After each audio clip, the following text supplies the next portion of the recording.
जय हिंद दोस्तों, स्वागत है आपका एक बार फिर से चुन्नू जीके सेंटर पर। मैं राकेश कुमार राय आपके लिए लेकर आया हूं भारतीय राज्य व्यवस्था एवं शासन चैप्टर से जो घटना चक्र जीएस पॉइंटर बुक से है, जिससे मैं लगभग आपका 50-60 वन लाइनर जीके लेकर आया हूं, जो आपकी किसी भी परीक्षा के लिए, चाहे वो जेएसएससी सीजीएल हो, जेपीएससी हो, यूपीएससी हो, या फिर आपका जेटेट हो, टेट हो, सीटेट हो, बीपीएससी टीचर वाला हो, या फिर कोई भी गवर्नमेंट एग्जाम जिसकी आप तैयारी कर रहे हैं, एसएससी हो, उसके लिए बहुत ही फायदेकारक होगी। इसको पूरा जरूर देखिएगा। चलिए आइए देखते हैं पहला सवाल। पहला सवाल है, कलकत्ता में सर्वोच्च न्यायालय की स्थापना का प्रावधान किया गया था, तो कब किया गया था? रेगुलेटिंग एक्ट 1773 ईस्वी में। भारत में उपनिवेशी शासन के संदर्भ में 1883 में इल्बर्ट बिल का उद्देश्य था। क्या था? तो जहां तक अदालतों की दांडिक अधिकारिता का संबंध था, भारतीय तथा यूरोपीय लोगों को बराबरी पर रोकना। भारतीय परिषद अधिनियम 1861 के संबंध में सही कथन है, तो विधि निर्माण के लिए अतिरिक्त सदस्यों की संख्या कम से कम 6 और अधिक से अधिक 12 कर दी गई, और प्रांतीय और केंद्रीय विषयों में किसी तरह का भेदभाव नहीं रखा गया। भारतीय परिषद अधिनियम 1892 लागू किया गया था, तो 3 फरवरी 1893 ईस्वी को। और भारतीय परिषद अधिनियम 1892 के तहत सदस्यों को पूरक प्रश्न पूछने का अधिकार नहीं था। भारत का संघीय न्यायालय स्थापित किया गया था 1937 ईस्वी में। भारतीय विधान परिषद को बजट पर बहस करने की शक्ति प्राप्त हुई भारतीय परिषद अधिनियम 1892 के अंतर्गत।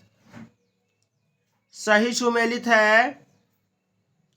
नियंत्रण परिषद की स्थापना पिट्स का भारत अधिनियम 1784 ईस्वी। सर्वोच्च न्यायालय की स्थापना नियामक अधिनियम 1773। इंग्लिश मिशनरियों को भारत में आगमन हुआ चार्टर अधिनियम 1813 के तहत में कार्य करने की अनुमति मिली। और गवर्नर जनरल की परिषद में चार्टर अधिनियम 1833 में कानूनी सदस्य की नियुक्ति हुई। चलिए, भारत में अंग्रेजी शिक्षा की नींव निम्नलिखित द्वारा पड़ी थी। किसके द्वारा? तो 1813 का चार्टर एक्ट और general committee of public instruction 1823 और प्राच्यविद एवं आंग्लविद विवाद में। 1919 के भारत शासन अधिनियम की प्रमुख विशेषताएं हैं, तो प्रांतों की कार्यकारिणी सरकार में द्वैत शासन की व्यवस्था और केंद्र द्वारा प्रांतों को विधायी शक्ति का हस्तांतरण करना। ब्रिटिश संसद ने चाय और चीन के साथ व्यापार को छोड़कर ईस्ट इंडिया कंपनी के भारत के साथ व्यापारिक एकाधिकार को समाप्त कर दिया था 1813 के चार्टर अधिनियम के द्वारा। भारत का राजस्व ब्रिटिश संसद के नियंत्रण में आ गया 1858 के अधिनियम से। और ब्रिटिश भारत में सांप्रदायिक प्रतिनिधित्व की व्यवस्था सर्वप्रथम की गई 1919 के अधिनियम मार्ले मिंटो सुधार से। और भारतीय विधान पालिका प्रथम बार द्विसदन बनाई गई 1919 के भारत सरकार अधिनियम द्वारा। आप देख रहे हैं जीएस पॉइंटर घटना चक्र।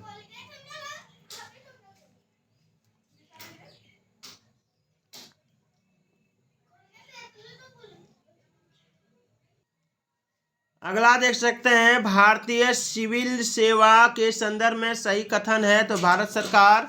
दूसरा है, अधिनियम 1919 में भारत सिविल सेवा के लिए एक अलग परीक्षा का प्रावधान किया गया, जो भारत में होनी थी। और भारतीय सिविल सेवा में 1941 में भारतीयों का प्रतिशत यूरोपवासियों से अधिक था। ब्रिटिश भारत में प्रांतीय स्वायत्तता शुरू की भारत सरकार अधिनियम 1919 ने। चलिए, भारत सरकार अधिनियम 1919 में प्रांतीय सरकार के कार्य आरक्षित, रिजर्व और अंतरित विषयों के अंतर्गत बांटे गए थे। न्याय प्रशासन, स्थानीय स्वशासन, भू राजस्व एवं पुलिस में से आरक्षित थे। न्याय प्रशासन, भू राजस्व एवं पुलिस। निम्नलिखित अधिनियम द्वारा 120 सदस्यों वाले चैम्बर ऑफ प्रिंसेस की व्यवस्था की गई थी 1919 का अधिनियम में। निम्नलिखित कथनों पर विचार कीजिए। 1919 के मॉन्टेग्यू चैम्सफोर्ड सुधारों में 21 वर्ष से अधिक आयु की सभी महिलाओं के लिए मताधिकार की संस्तुति की गई। और 1935 के गवर्नमेंट ऑफ इंडिया एक्ट में विधानमंडल में महिलाओं के लिए आरक्षित स्थानों का प्रावधान किया गया। तो उपयुक्त में से सही कथन केवल 2 है, यानी ये वाला। केंद्रीय विधानसभा के वे निर्वाचन जो भारतीय शासन अधिनियम 1919 के तहत हुए, तो 1926 और 1945 के निर्वाचन। भारत शासन अधिनियम 1919 के अंतर्गत भारतीय विधायिका का अंतिम निर्वाचन आयोजित किया गया था 1945 में। राष्ट्रपति की अध्यादेश निर्गत करने की शक्ति प्रेरित है भारत सरकार अधिनियम 1935 से। पहली बार भारतीय परिषद अधिनियम 1861 द्वारा। भारतवासियों को अपने देश के प्रशासन में कुछ हिस्सा लेना संभव बनाया, तो चार्टर एक्ट 1833 ने। भारत शासन अधिनियम 1935 के तहत प्रस्तावित संघीय प्रणाली थी भारत संघ। भारत के संविधान में केंद्र और राज्यों के बीच किया गया शक्तियों का विभाजन आधारित है भारत सरकार अधिनियम 1935 के द्वारा।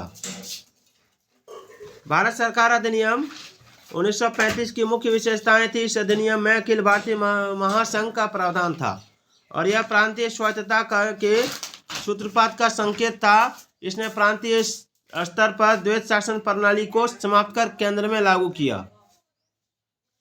एक संघीय व्यवस्था और केंद्र में द्वैत शासन भारत में लागू किया गया था 1935 के अधिनियम द्वारा। अखिल भारतीय महासंघ स्थापित करने का प्रावधान शामिल किया गया था भारत सरकार अधिनियम 1935 में। 1935 के द्वारा स्थापित संघ में अवशेष शक्तियां दी गई थी गवर्नर जनरल को और संवैधानिक निरंकुशता का सिद्धांत प्रवृत्त किया गया भारत सरकार अधिनियम 1935 के द्वारा। तो ये था घटना चक्र से वन लाइनर जीके। और नेक्स्ट टॉपिक रहेगा विटामिन एवं पोषण, जिसमें लगभग हम लोग 1000 प्रश्न करेंगे। ये 1 घंटे से ऊपर का वीडियो होगा।